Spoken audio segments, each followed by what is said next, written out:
July 7th, 2020. That's Blackout Day 2020. Do not spend $1 in this economy. Do not buy securities. Do not buy stocks. Completely shut down the economic system to bring change.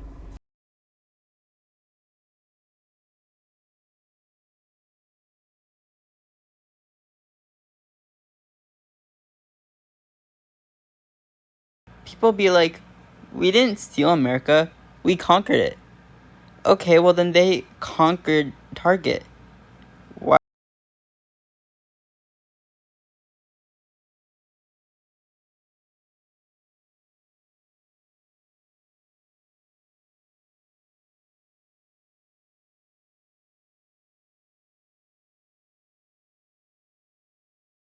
And you guys have to know this. So there's an African American woman, her name was Emerald Black.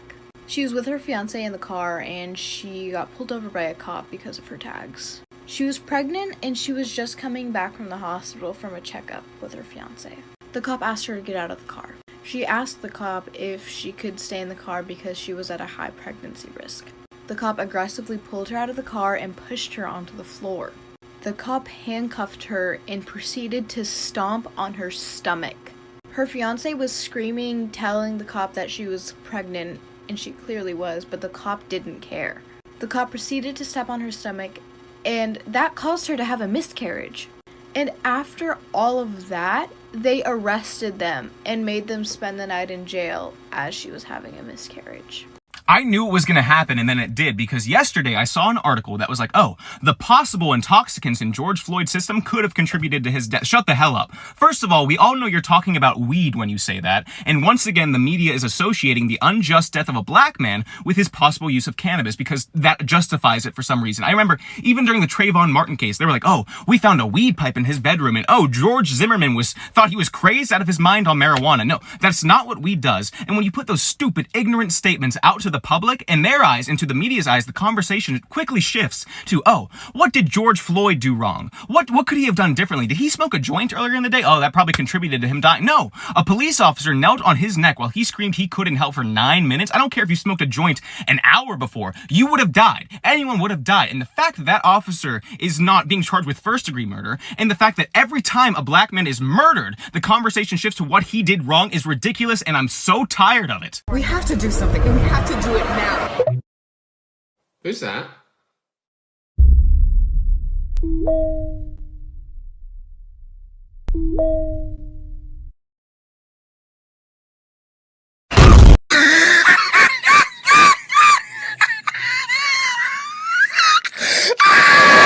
I had to wait until I calmed down before I could say something because basically what had happened is we were on the bridge protesting, and then that's like when the police came. The police like all lined up, and I took my friend Sarah's hand, and we walked to the front line, and then they started throwing things, and people started dispersing, but her and I still held hands and stood there. The next thing I know, my friend Eliana says to me, she starts screaming, Rwan, back up. And I was like, what, why? And I turn around, and then she says, Martha's been hurt. She's like, Martha got shot in the head. Martha got hit in the head. And I was like, wait, what? So then I turn around, and then I see Martha. And then I see Martha, she's sitting down, and there's so many people crowding her, and they're pouring like this alcohol on her. They're pouring like this alcohol on her, and her head is flipping, and then I was like, what the heck? Then suddenly it just explodes. And when it explodes, like I think it was a tear gas bomb. I don't know what it was, but Eliana literally said she was gassed out of my vehicle. Michelle Hensler says her 3-year-old daughter Gracie is doing better a day after being hit with tear gas. She says she wasn't part of the protest, but was driving to her home south of downtown when they were caught in the crossfire. Jessica Farlow says she lives near downtown and was at the protest Saturday night equipped with a bag full of first aid. I ran over immediately to help, and the child's face and their entire body was red with this capsaicin or pepper spray. A bystander posted a photo of the aftermath, which has been shared nearly 40,000 times. You can see Jessica trying to spray a soothing mixture on Gracie to stop the burning. We spent about 10 minutes dousing her in Maalox and water and milk, taking her clothes off, treating her. But the worst was yet to come. I said, she's only 3. I'm not even here for the protest. We got gassed out of our vehicle. And he dead looked at my daughter and threw the canister in front of her, and it exploded up into her face. Hey,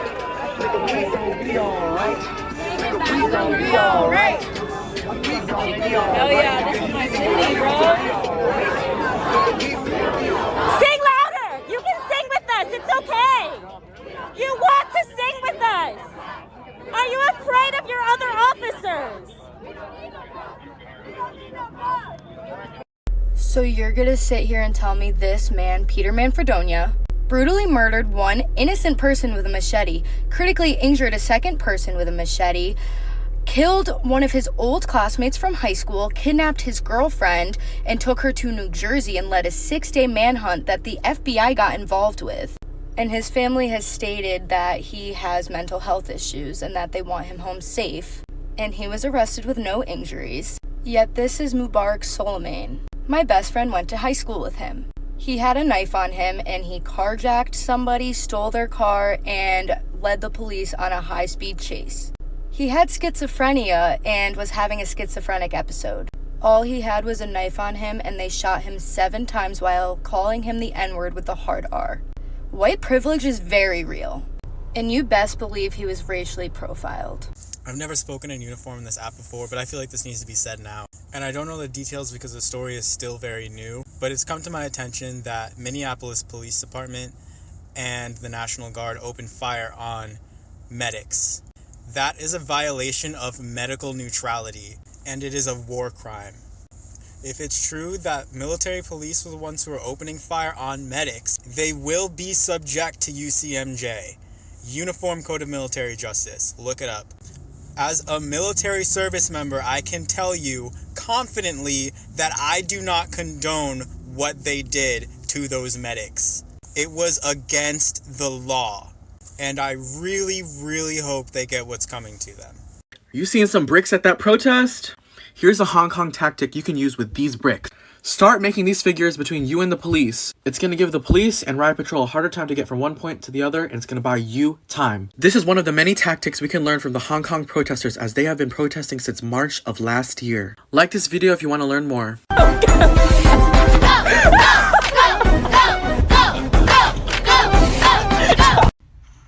Hey there, TikTok. So I want to let everybody know a quick little lesson.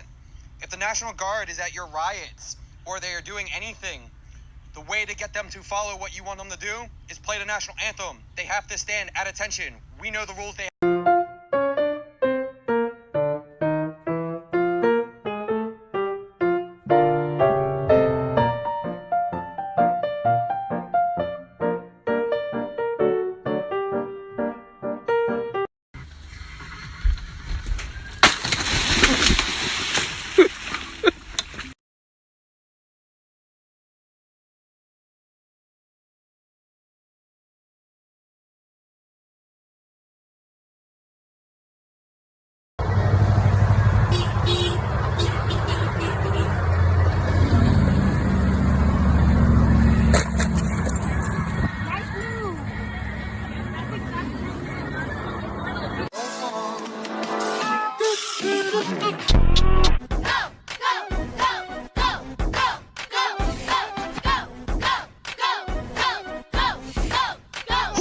My video, I did a viral video. I said, what we got to do to not riot? You said, go home. And the people loved it. We got like 2 million views on a video that I posted. Me? Yeah, I posted a video. I'll show you. Make this guy go viral, man. He helped a lot, man. He's helping patrol the cities, y'all. We fighting for peace out here, unity and justice for George Floyd. Let's get it. The best advice that I can give for the Black community is, it is not the criminal justice system that needs to change. It's you guys need to change within.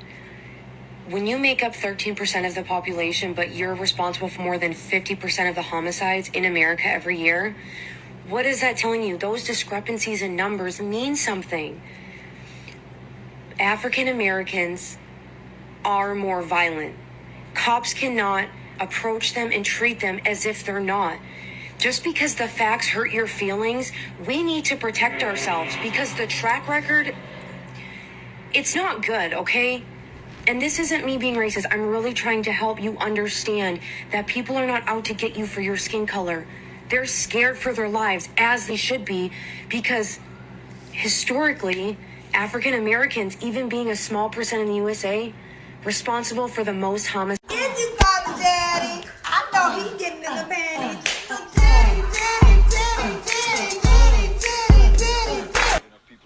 This morning, there was a paddle out in honor of George Floyd and the Black Lives Matter movement. Before getting in the water, we all gathered to listen to stories from African American members of our community. Hawaii has a history of solidarity with African Americans, and there was even a king that was close friends with a freed slave in the 1800s. We grouped up in front of some surfboards that spelled out aloha for a quick photo, and then we paddled out into the water. In a paddle out ceremony, you think about the person you are honoring and throw flowers to the ocean as a farewell gift. We then sat in silence for 9 minutes, for the 9 minutes that George Floyd endured. Finally, we chanted Iku Mau Mau Ikua to show solidarity between the Hawaiian Aloha Aina movement and the Black Lives Matter movement. It was an amazing experience, and I'm glad I got to be a part of a community that demands the world to be a better place for all to live in, because all lives can't matter until Black Lives Matter.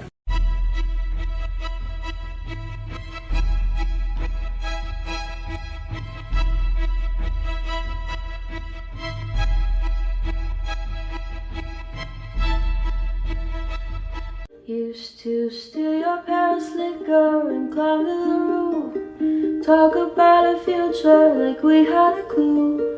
Never planned that one day I'd be losing you. In another life, I would be your girl. We keep all our promises, be us against the world.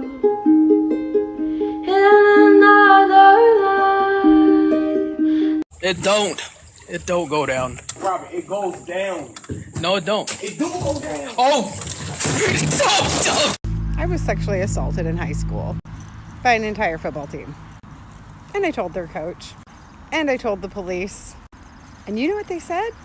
Are you sure you want to fill out a report? You're gonna ruin these young men's lives. I'm so glad I called the police. I don't know how I would have ever survived without them. And all the cis white males that came to my support asking me questions like, what were you wearing and were you drinking underage? I don't know how I ever got by without them.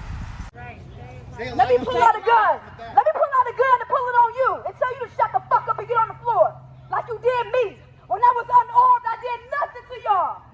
Tell me to shut the fuck up and get on the floor. That's how y'all talk to people? That's unarmed? That's not dangerous to you? That's how y'all talk to black women? See, we're like y'all creators. Look at me. Look at me. I'm a young instructor. Look at me.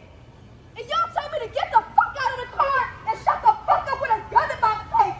What's up in the sky? What's in the air? She's talking right now. She almost lost her life to someone in your uniform. And you're not even impressed. Y'all some fucking hound dogs.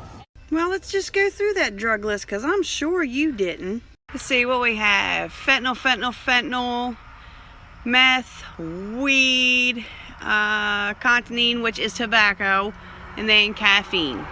We're going to do some conversions from nanograms to micrograms. These three here first. 11 nanos equals 0.011 micrograms. 0.65 nanograms equals all this.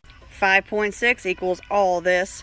Now let me just get out my trusty calculator. So this has been converted into micrograms. 0.01725 micrograms in his system of fentanyl. Wonder how much fentanyl will kill you.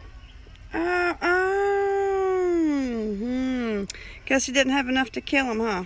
And what about that methamphetamine? Yeah. Oh, look, another number that's not enough to kill you, and it could have been prescribed. Which means he probably took about 4 or 5 hits of a mildly laced blunt, and he's taking Adderall for ADHD.